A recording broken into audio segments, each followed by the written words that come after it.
Lany marary aminay eto aloha, la marary be, tena marary be da tarazoina zany e. Tarazoina satria tomobily zany amin'ny lalana rasy reo, rasy e lalana zany tsisy tomobily da ohatrana angoaina na izany. Rehefa vita zany lalana eto da mety tombo ny fari-piainana eto satria mivezivezy ny tôbily amizay mandeha sara ny vokatra. La ohatra mba vita ny lalana da mety ho hisy mpampianatra eto na hôpitaly satria na ny tragno fianara zao mbo sy vita eto ka any Betroka ny misy ny vy fosy sy ny plasy na tôbily hitondra azy zany manahira la ohatra ka sisy lalana vita eto.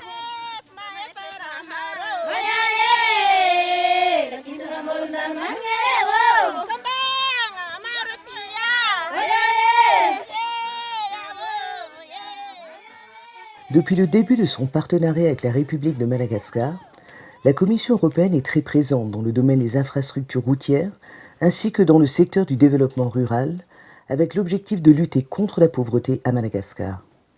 Afin d'améliorer durablement l'économie des 22 régions, il faut assurer un premier niveau de désenclavement humain et garantir de meilleures conditions de circulation pour les populations et pour le transport de leur production.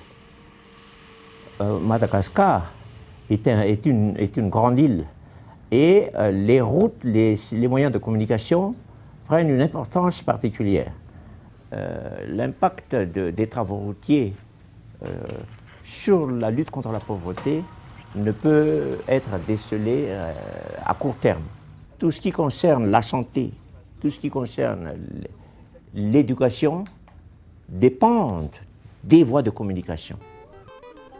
Io lalana io zany da mbola faky tamin'ny Galenie zany, non 1880. Laha tam'izay ka hatramin'izao da mbola sy nisy.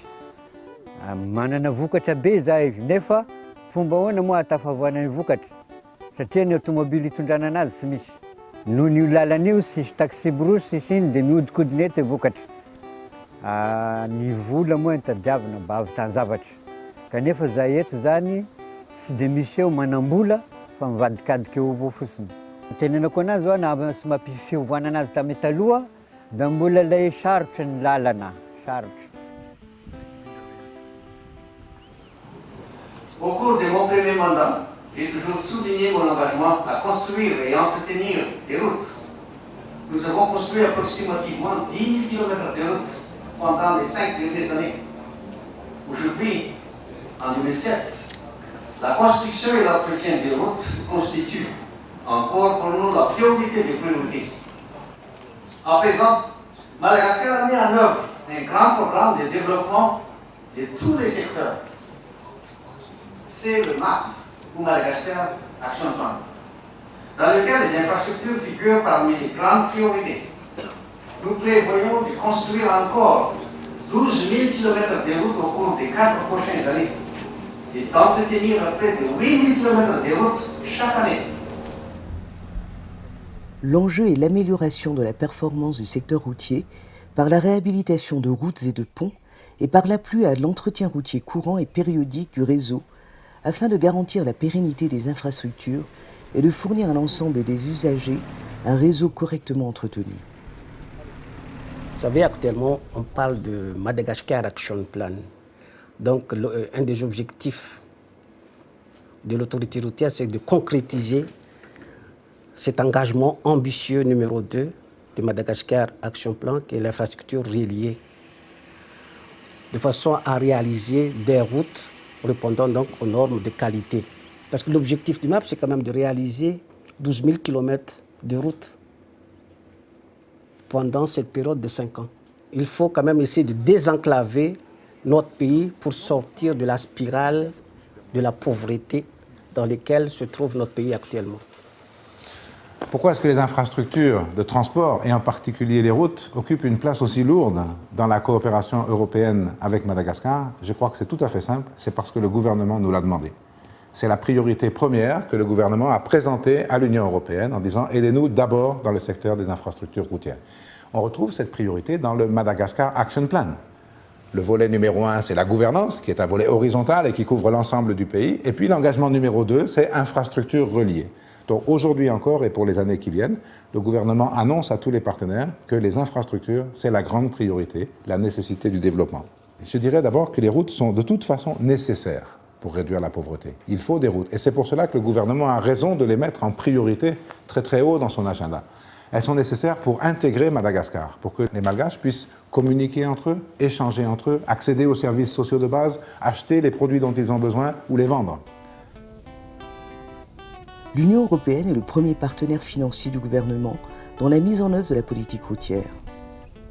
Entre 2002 et 2008, l'Union européenne aura apporté à l'État malgache, pour le seul secteur des infrastructures routières, un appui financier de 352 millions d'euros sous forme de dons qui se répartissent de cette manière.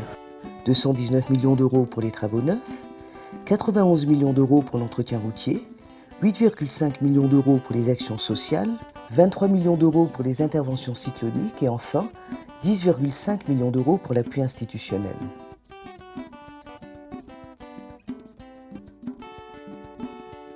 Les interventions financées par l'Union européenne ont contribué d'une part à la remise à niveau de 1160 km de routes nationales et d'autre part à soutenir la mise en place d'un système pérenne d'entretien du réseau. Située au nord de Madagascar, la RN6 relie la capitale, Antananarivo, au chef-lieu Diego Suarez. L'Union européenne a financé la réhabilitation de 309 km entre Port-Berger et Ambans aux standards de route nationale bitumée.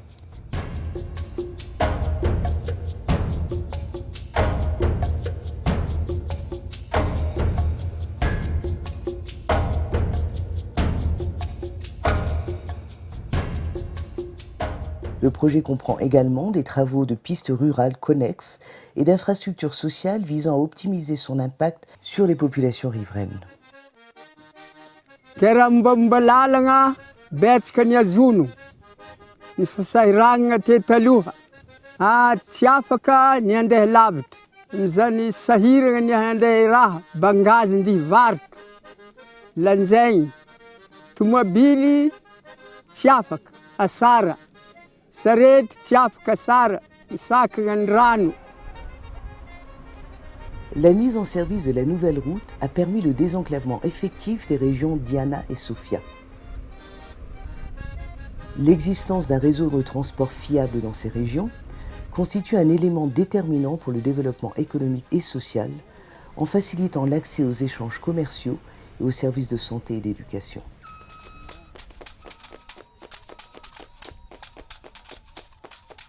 Le fasahiragna natao an-tragno satria za mpamboly tsy misy ny vola tena sahirana be mamelona vady aman-janaka.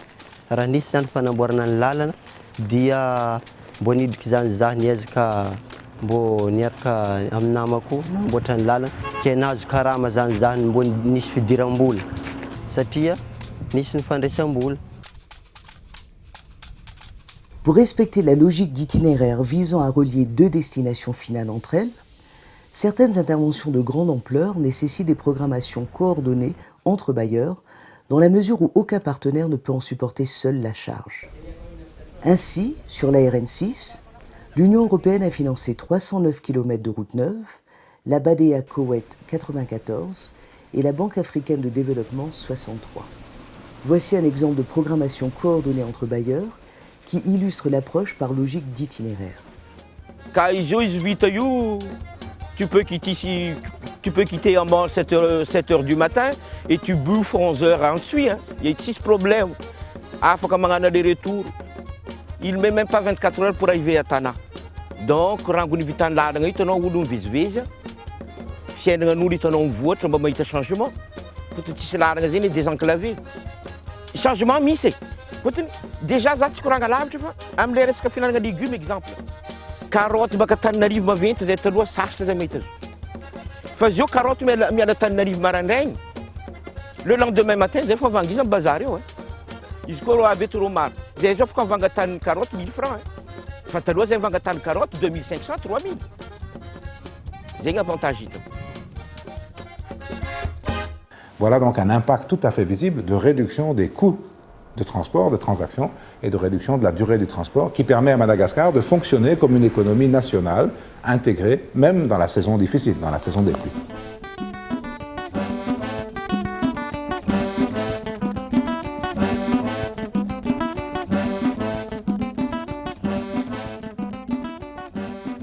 La région de la Sava, qui comprend Sambava, Antala, Vohemar et Andap, est particulièrement enclavée.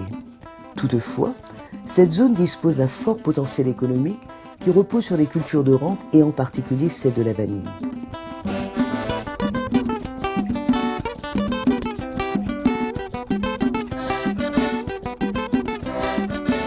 Les travaux d'aménagement entre Sambava et Antala ont mené à la construction d'une route bitumée entre les deux villes, la réfection de voiries dans la ville d'Antala et l'aménagement du port d'Antala. Économiquement, les trafics augmentent parce que jour et nuit viennent les camions avec des remorques et puis des taxis-brousses qui viennent et puis des gens qui amènent leurs marchandises au marché. Ça a beaucoup amélioré la situation économique de la Sava, surtout parce qu'il y a des gens d'Andap et de Sambava qui viennent ici pour chercher leurs marchandises de Tana et de Tamatave, et de même pour embarquer du coco ou d'autres marchandises, d'autres produits, du girofle, du café, de la vanille, venant d'Andap et on embarque ici pour Tamatave.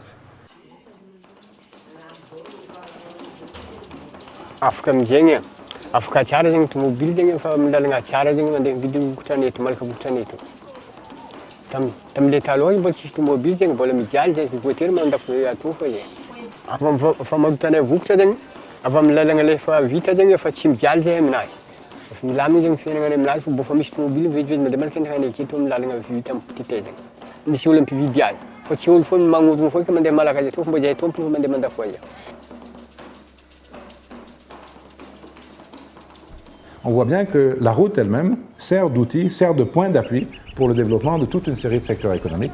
Et c'est ce qui confirme la validité, je crois, des choix du gouvernement lorsqu'il souhaite développer le réseau d'infrastructures.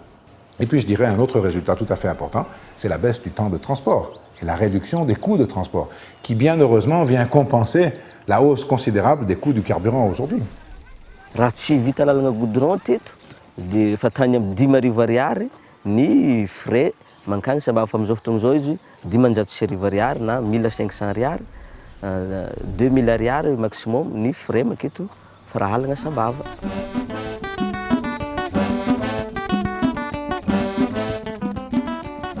La RN2 est la voie qui relie la capitale Antananarivo à la seconde ville et premier port du pays, Tamatave.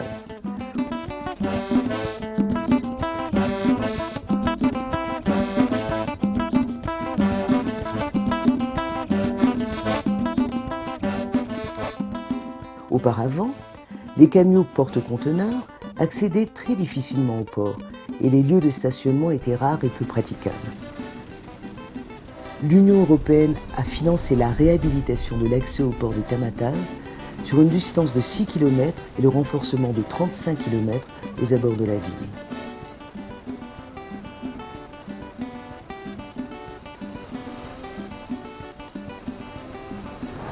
Amiko manokana zany a dia tena hitako misy zany le hoe fivoaran'ny lalana zany hitako satria ty tamin'ny talohany tena tsy azo naleha misy e na ny cotonner raha lasalasaka amin'ny lalana io fa amin'izao zany sady vita ny lalana mandeha ny sécurité-na conteneur dia mbola mamerina indray aho fa ny fahavitany lalana dia tombosoan'ny firenena tena tombosoan'ny firenena misy tombosoan'ny firenena Madagasikara sy amin'ny fifandraisana any ivelany.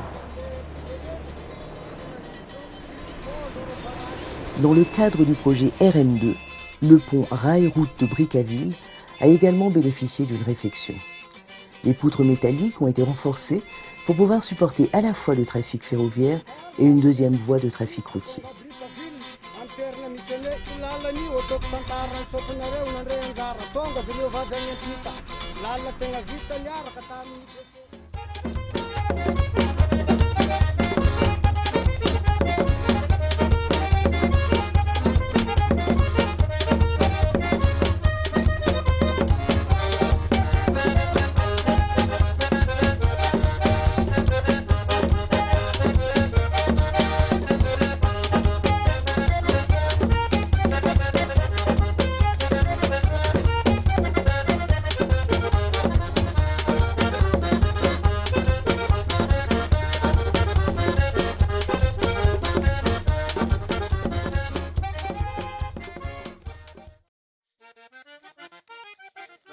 L'Union européenne n'appuie pas seulement la réhabilitation de routes nationales, mais aussi des voies urbaines comme le boulevard de l'Europe.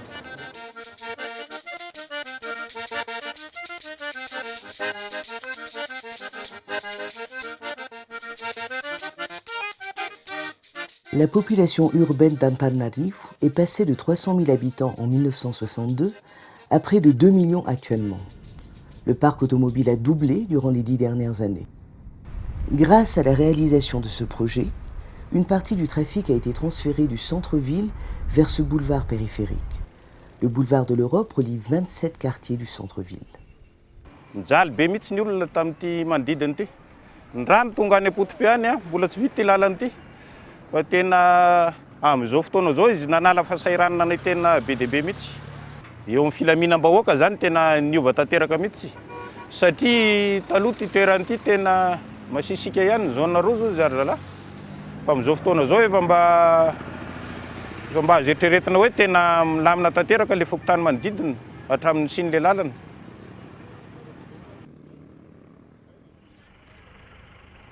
Donc les routes sont aussi des itinéraires de découverte, de contact, qui engendrent à leur tour des revenus.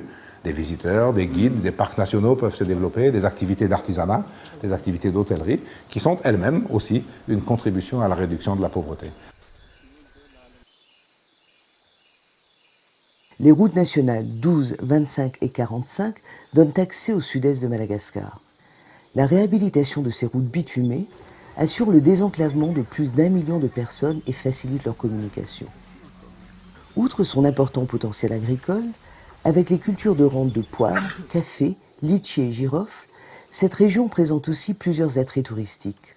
Le parc national de Ramafan, qui est le premier parc touristique de Madagascar en termes de nombre de visiteurs et qui est bien connu pour sa faune et sa flore endémique.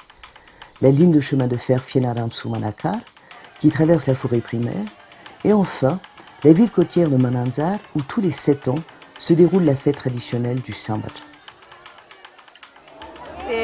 Anatin'ny 14 heures zany na 15 heures eo nanaovanay io trajet io avy any Antsirabe mandrabatongavana aty Mananjary. Dia amin'izao nefa ilay izy efa mety tsara dia zay zao vao tonga tamin'ny maraina dia ataoko hoe ady 7 teo dia tonga taty izay. Dia hitako hoe tsara ilay izy. Ny tena mampijaly ny touriste zany rehefa tonga aty Madagasikara zany dia ilay resaka lalana sy ilay transport. Dia izao nefa malalaka be ilay satria vita ny lalana makaty aminay tsara be ny lalana dia tonga daholo ny touriste.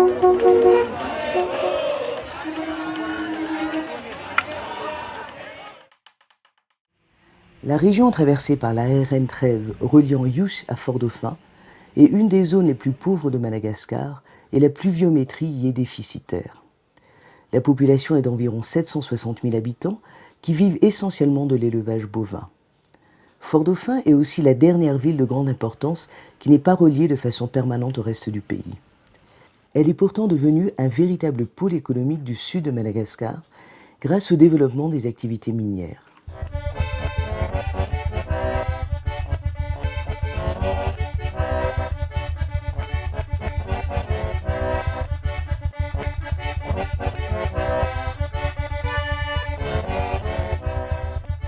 Le projet de réhabilitation de la RN 13 sur 390 km consistera en 89 km de route totalement bitumée et 291 km en approche route évolutive.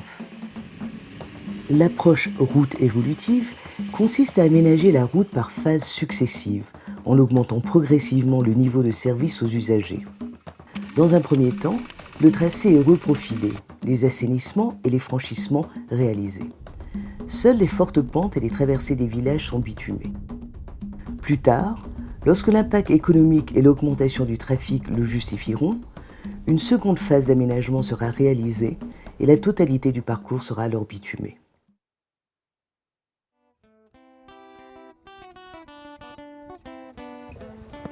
Non, le problème ici, c'est-à-dire là on est en phase, disons, de travaux, de première phase de travaux qu'on a fait avec Sarah. Bon, dans le projet définitif, on prévoit de faire un pont d'une 60aine de mètres. Alors question, est-ce qu'on y fait 60 mètres tout de suite? Est-ce qu'on laisse le radier? Mais l'eau, elle monte très haut. Donc suivant les montants d'argent qu'on a, bon, où on laisse ça en l'état tel, où on fait un pont, raisonnement logique d'itinéraire, il faut essayer d'être homogène tout du long.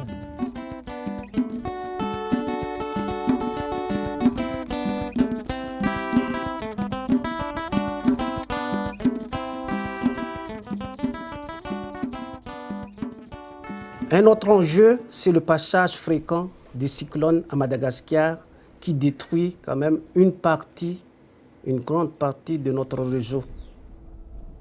Les interventions d'urgence sont un volet important de la coopération Union européenne-Madagascar.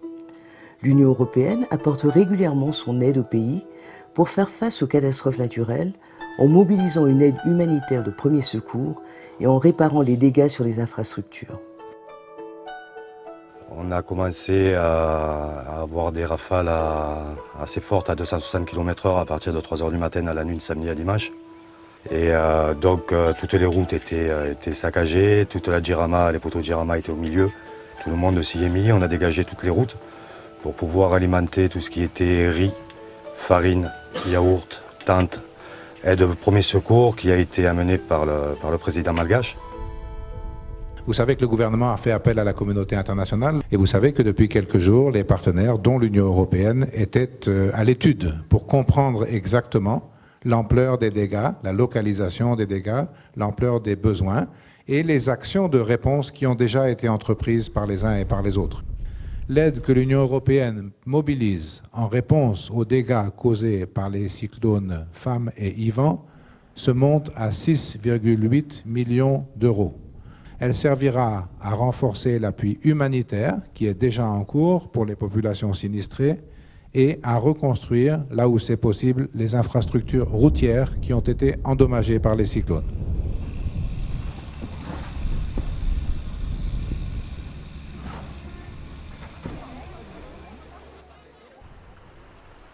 La crise politique de 2002 a aussi déclenché des interventions d'urgence de l'Union européenne pour rétablir provisoirement la circulation entre les 12 ponts dynamités.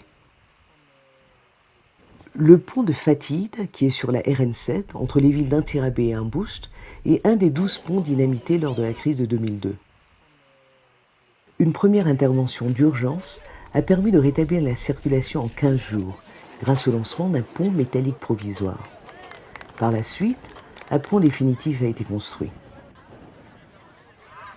Aujourd'hui, le nouveau pont de Fatih a 2 voies de 128 mètres de long et un tablier en béton armé d'une largeur de 9 mètres.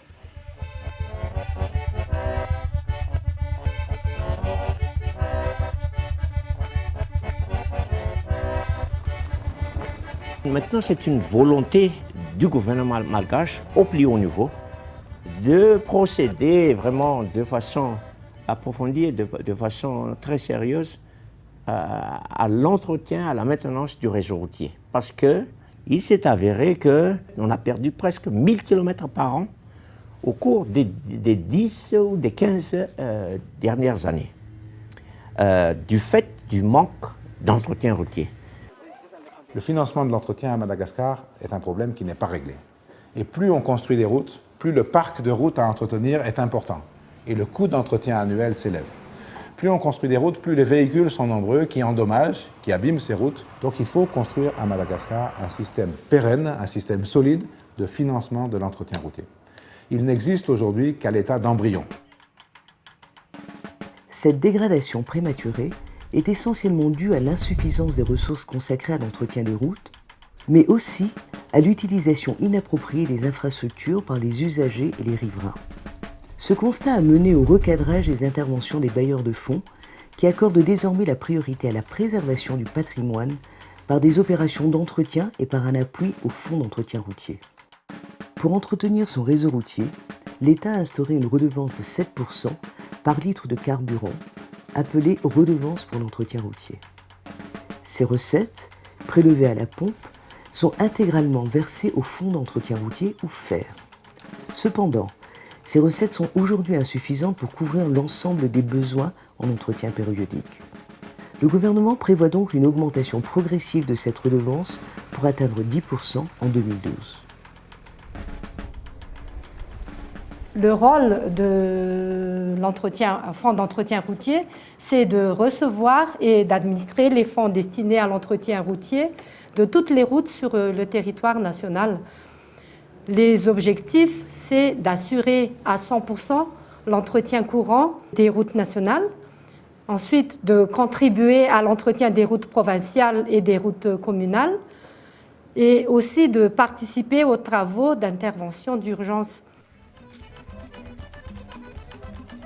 L'Association des fonds d'entretien routier africains, ou AFERA, est une organisation qui regroupe 27 pays membres d'Afrique subsaharienne. Son objectif est de développer un réseau d'échange d'informations sur les bonnes pratiques en matière de politique et de financement de l'entretien routier.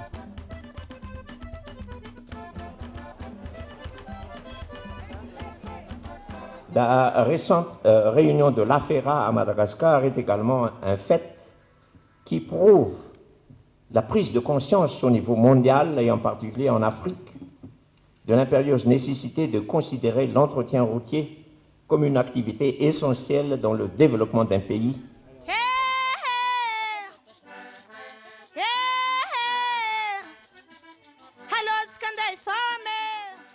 Pour qu'une route fasse de l'effet, pour qu'elle remplisse son rôle, il faut qu'elle soit surveillée. Il faut qu'on contrôle les charges des camions, il faut qu'on évite les surcharges et il faut qu'on soit extrêmement sévère avec les excès de charge ou les excès de vitesse.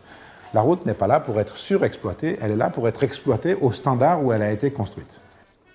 La campagne de sensibilisation menée ces derniers mois au niveau de la station de péage de Brickaville montre que 40% des poids lourds sont en surcharge, de l'ordre de 10 à 20% par rapport au poids total en charge autorisé. Ce qui fait que bon, on est en train de détruire prématurément la chaussée. En fait, les problèmes qu'on doit considérer, c'est d'abord la préservation de la route. Par exemple, il y a pas mal d'occupations des chaussées avec les marchés. Il y a le vol des équipements aussi, par exemple. Et ici, en particulier sur la RN6, il y a des tronçons qui sont dégradés par l'utilisation des charrettes à roues métalliques. En termes d'impact négatif, on peut parler aussi des accidents de la route, la sécurité routière. Vous avez constaté que lorsqu'on a amélioré les conditions de circulation, les gens ont tendance à rouler de plus en plus vite et il y a pas mal d'accidents. Donc il y a tout un tas d'éducation à faire auprès des riverains et aussi auprès des usagers.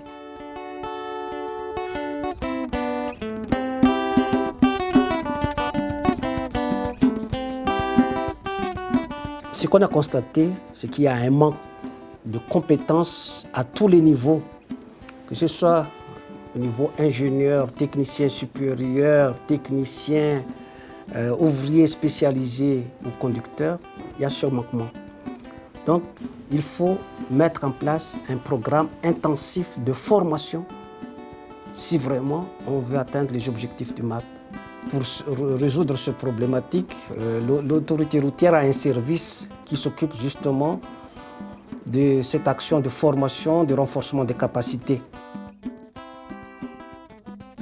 En réponse à cette problématique, un programme national d'appui et de formation à l'entretien routier est mis en œuvre pour renforcer les capacités techniques de l'administration et du secteur privé, constitué de PME routières et des bureaux d'études locaux. Le centre d'initiative à l'entretien routier, le CIER, intervient pour coordonner l'ensemble des mesures, pour faire les formations de tous les partenaires, de tous les participants à ces activités d'entretien routier, notamment les ingénieurs au niveau central et également des ingénieurs qui sont délégués, qui sont dépêchés dans les bureaux régionaux des travaux publics. L'Union européenne appuie également les institutions du secteur routier que sont le FER et l'autorité routière de Madagascar.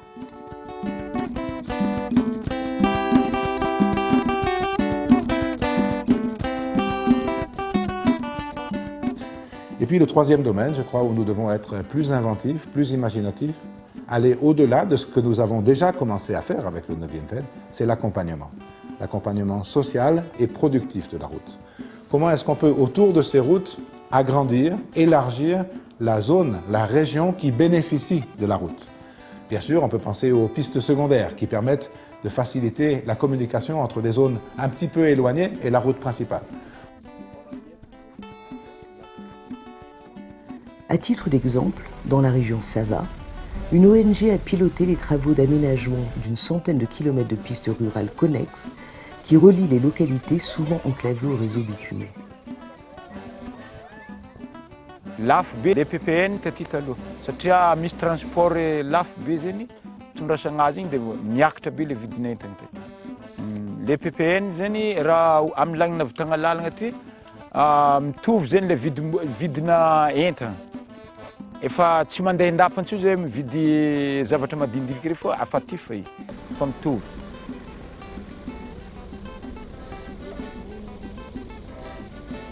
Les travaux ont été réalisés en technique IMO ou haute intensité de main-d'œuvre.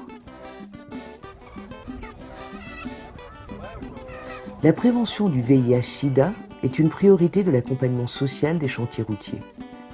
Des campagnes de sensibilisation sont menées auprès du personnel des chantiers et de la population riveraine. Des centres d'information sur le VIH-Sida sont mis en place.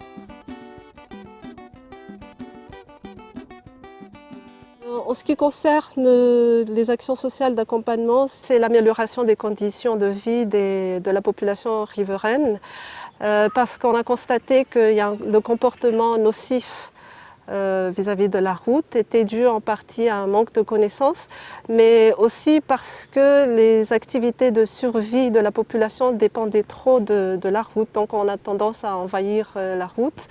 Ça se traduit par la construction d'équipements socio-collectifs comme les écoles, les puits, puisqu'on pense que lorsque les gens ont plus de sérénité dans leur vie quotidienne, ils auront plus de préservation et de regard envers la route et d'éviter les comportements nocifs.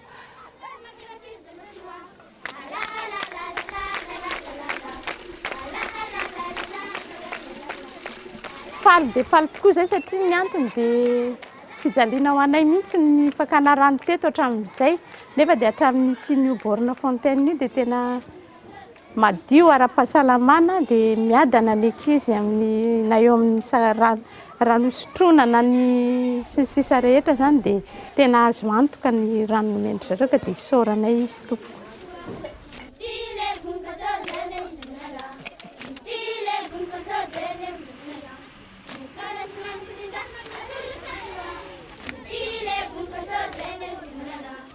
La dégradation de l'environnement et la pauvreté sont étroitement liées.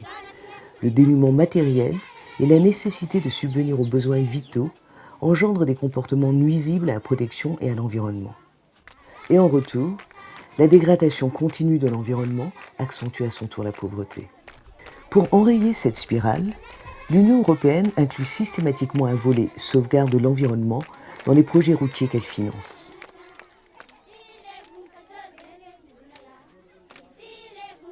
Le trafic engendré par une nouvelle route permet également de développer des activités génératrices de revenus, ou AGR, pour diversifier et améliorer le niveau de vie des ménages. Aussi, l'Union européenne inclut-elle un volet AGR dans l'accompagnement social des projets routiers. Ces activités sont essentiellement dirigées vers les femmes. Par exemple, à Vuipen, une association de femmes veuves s'est créée autour des activités de couture. Au moyen de 2 machines à coudre, dont l'Union européenne a doté l'association, les femmes conçoivent et réalisent des vêtements qu'elles vendent ensuite à la clientèle de passage.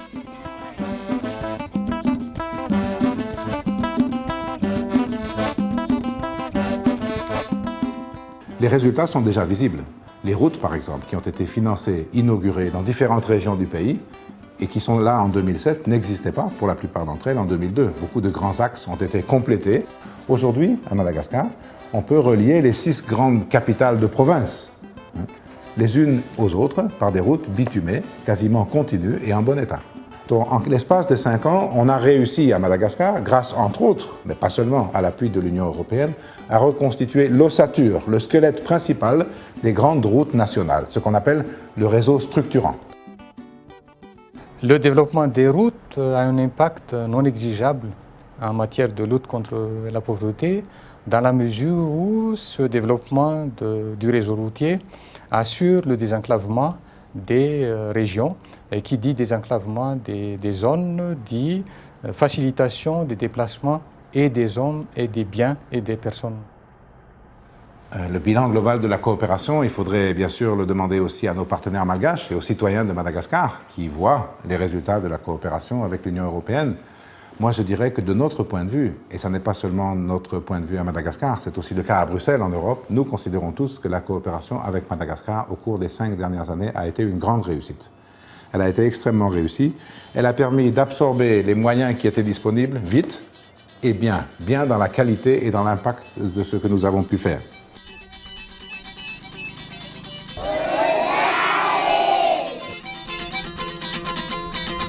Lalla Brickaville, Nandal Nul Telai, Nangarat Lalla Brickaville, Ula Vian Tatamatavi, and they are Tarnariv, and they are Pungavi, Nangan Raiti, Nangan Marpi, Nangan Missene.